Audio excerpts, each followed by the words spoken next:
నమస్తే, welcome to special story. గ్రామీణ పేదలకు ఆర్థిక భరోసా కల్పించే ఉద్దేశంతో ప్రవేశపెట్టిన ఉపాధి హామీ పథకం పక్కదారి పడుతోంది. కాదేది అవినీతికి అనర్హం అనే రీతిలో కొందరు అధికారులు ఉపాధి నిధుల స్వాహ చేస్తున్నారు. కరువు పనుల్లో కూడా కక్కుర్తి పడుతున్నారు. ఇంతకీ ఈ ఘటన ఎక్కడో తెలుసుకోవాలంటే లెట్స్ వాచ్ ది స్టోరీ.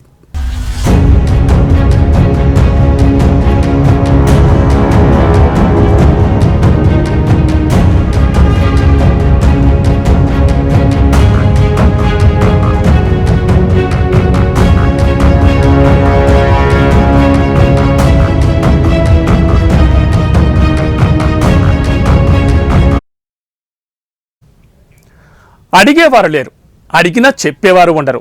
పని చేయకున్నా బిల్లులు వేస్తారా? చేయని పనులకు ఎలా నిధులు మళ్లిస్తారు?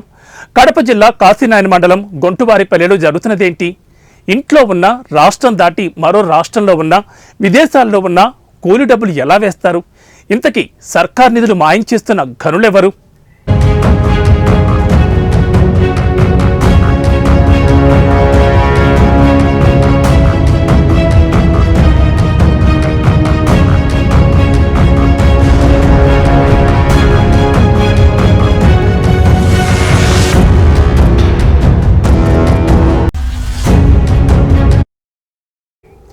కాశీనాయన మండలం గొంటువారిపల్లిలో ఉపాధి హామీ పథకం పనులలో అక్రమాల జోరు పరుగులు పెడుతోంది.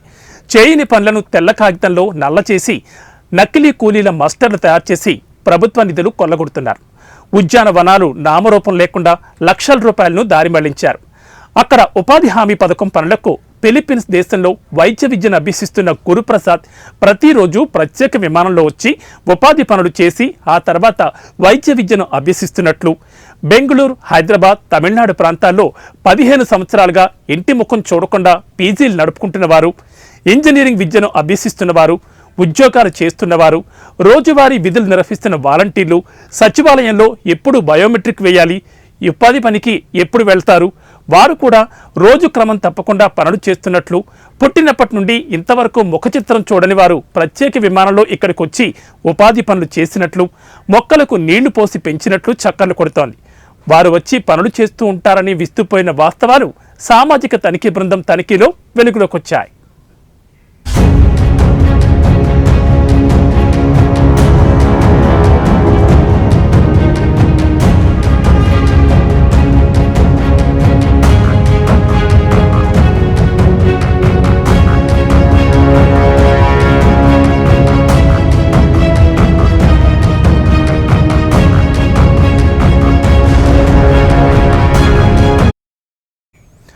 గొంటువారిపల్లిలో ఉద్యానవన తోటలకు ఒక రైతు దరఖాస్తు చేసుకుంటే మరొక రైతు పేరు ఆన్లైన్లో చక్కర్లు కొట్టి నిధులు మళ్లించిన వైనం సామాజిక తనిఖీల్లో వెలుగు చూస్తుంది. ఇక్కడ ఉపాధి అమ్మగారుల జాతీయ ఉపాధి హామీ పనులలో లక్షల రూపాయలు దారి మళ్లించినట్లు సామాజిక తనిఖీ అధికారులు నిర్ధారణ చేశారు.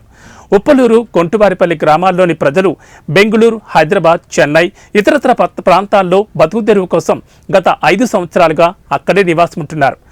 ఆయనను ఇక్కడ వారు ఉపాధి హామీ పథకంలో పనిచేసినట్లు మస్టర్లు నమోదు చేసి దాదాపు 15 లక్షల రూపాయలు ప్రభుత్వ సొమ్మును స్వాహా చేసినట్లు ఆరోపణలు వెల్లువెత్తున్నాయి. అయితే సామాజిక తనిఖీ అధికారులు ఇంటింటికి తిరిగి మస్టర్లో నమోదు చేసిన వారి పేర్లపై విచారణ చేయాల్సి ఉండగా అలా అవేమీ చేయకుండా మమ అనిపించే విధంగా నామమాత్రంగా సామాజిక తనిఖీలు చేసి చేతులు దులుపుకుంటున్నారని గ్రామస్తులు ఆరోపిస్తున్నారు. ఉద్యానవన లబ్ధిదారులు ఒకరైతే నిధులు మరొకరికి బదిలీ చేశారు.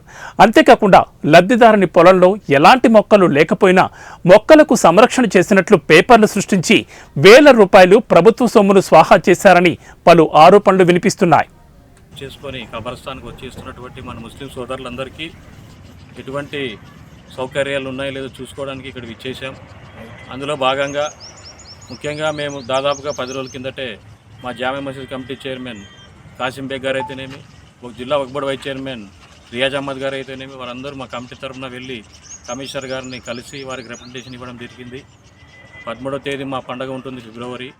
కాబట్టి అక్కడ కబర్స్థాన్లో మాకు సౌకర్యాలు ఏర్పాటు చేయాలని, అలాగే ముఖ్యంగా రాత్రిపూట వస్తున్నటువంటి మన ముస్లిం సోదరులకు ఎటువంటి ఇబ్బంది లేకుండా లైటింగ్ ఏర్పాటు చేయాలని సార్ కోరడం జరిగింది. అలాగే ముఖ్యంగా మా ఇన్ఛార్జ్ బుట్టా రేణుక మేడం గారి ఆదేశాల మేరకు మేము మా కమిషనర్ గారిని వెళ్ళి కలిసి ముస్లిం సోదరులకు ఎటువంటి అసౌకర్యాలు కలిగించకుండా సౌకర్యాలు కలిగించాలనే ఉద్దేశంతో కమిషనర్ గారికి వినతి పత్రం ఇవ్వడం జరిగింది.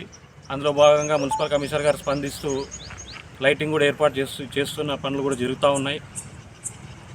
ముఖ్యంగా మన కాసిం బేగ్ గారు మన కబర్స్థాన్కి ఈ జామియా కమిటీ తరపున ఉన్నటువంటి ఈ 4-5 ఏళ్లలో ఎన్నో అభివృద్ధి కార్యక్రమాలు చేయడం జరిగింది. అందులో భాగంగా గతంలో మనం లైటింగ్ వేసేటప్పుడు మధ్యలో పోల్స్ పెట్టి వేసి మున్సిపాలిటీ తరపున జరిగేది. అలా కాకుండా స్వచ్ఛందంగా కరెంట్ ఏఈ గారు అయితేనేమి కరెంట్ ఏడీ గారు అయితేనేమి వాళ్ళ సహకారంతో అప్పుడు ఉన్నటువంటి ఎమ్మెల్యే చెన్నకేశ్వరరెడ్డి గారి సహకారంతో ఇక్కడ స్తంభాలు ఏర్పాటు చేసి వాటికి లైటింగ్ ఏర్పాటు చేసి ఎంతో అభివృద్ధి కృషి చేశాం. అలాగే కబర్స్థాన్లో రోడ్లు కూడా సరిగా లేనందువలన రోడ్డు వ్యవస్థ కూడా తీసుకొని వచ్చి కబర్స్థాన్ మా దాంట్లో ఎంతో పవిత్రమైంది కాబట్టి శానిటేషన్ కూడా వేస్తున్నాం.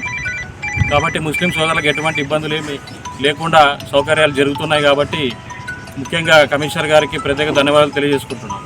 అలాగే మా గ్రామం లోపల ఎటువంటి మనిషి లేడు. ఆ శంభు అనే మనిషి అనే వ్యక్తి లేడు మా గ్రామంలో. వాళ్ళ పేరు మీద ఎలా చేస్తున్నారో ఏం కదా మాకైతే తెలియదు.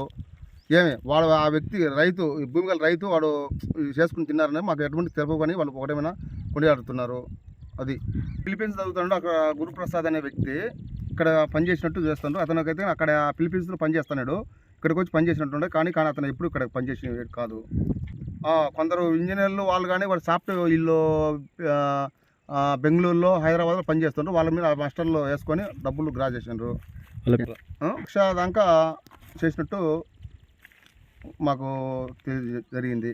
ఇచ్చినాము వాళ్ళకు మాకు అధికారులు మాకు. ఉపాధి హామీ సిబ్బంది కొత్త మార్గాలను సృష్టించి పనులకు రాని వాళ్ల జాబకార్డులు ఉన్నప్పటికీ బతుకు తెరువు కోసం, చదువుల కోసం, ఉద్యోగాల కోసం రాష్ట్రాలు దేశాలు దాటి వెళ్లిన వృద్ధులను, మృతి చెందిన వారిని ఆధారంగా చేసుకుని అక్రమాలకు తెరలేపారు. వీరు పనులకు వచ్చినట్లు పేపర్లు సృష్టించి హాజర్లు వేసి ఏటీఎం కార్డులతో నిధులు డ్రా చేసుకునేందుకు ఎత్తుగళ్లు వేస్తున్నారు.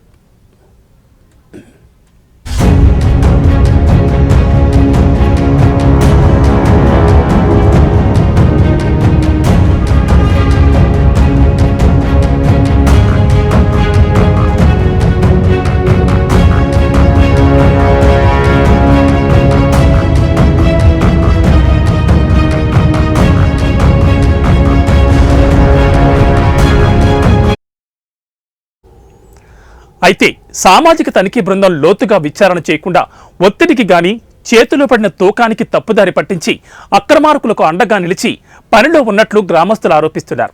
అయితే సామాజిక తనిఖీ బృందం పారదర్శకంగా అక్రమాలు బయటపెడుతుందా, వచ్చే ఆరోపణలు నిజం చేస్తుందా వేచి చూడాల్సిందే. ఇది ఇవాల్టి స్పెషల్ ఫోకస్. మరో ఇంట్రెస్టింగ్ టాపిక్తో మళ్ళీ కలుద్దాం. నమస్తే.